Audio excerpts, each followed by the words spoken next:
सदाभाऊ खोत यांनी आता शरद पवार यांच्यावर टीका केली। 84 वर्ष वय झालं तरी थांबायचं नाव नाही असं खोत यांनी म्हटलेलं आहे। पोरग कर्तबदार झालं की त्याच्या हाती कारभार द्यायचा असतो असा टोला देखील सदाभाऊ खोत यांनी शरद पवार यांना लगावलेला आहे। तर सदाभाऊ खोत यांनी शरद पवार यांच्यावर टीका केली।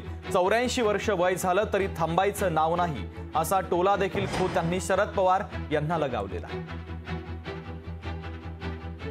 साहेबांचं वय 84 आणि सभा आता 84 घेणार आहे। आता साहेबाला काय काम आहे?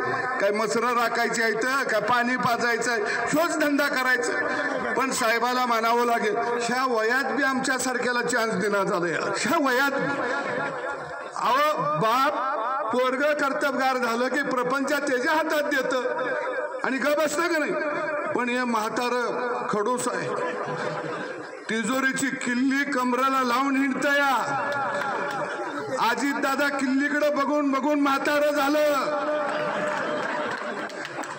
अजित दादाच्या लक्षात आलं हे म्हातारं किल्ली देत कमराची काढत नाही, म्हणून दादा आता किल्लीला लोंबकाळत म्हणताय किल्ली तोडल्याशिवाय थांबणार नाही। लोकशाही मराठी ऐका, पहा, जागरूक रहा।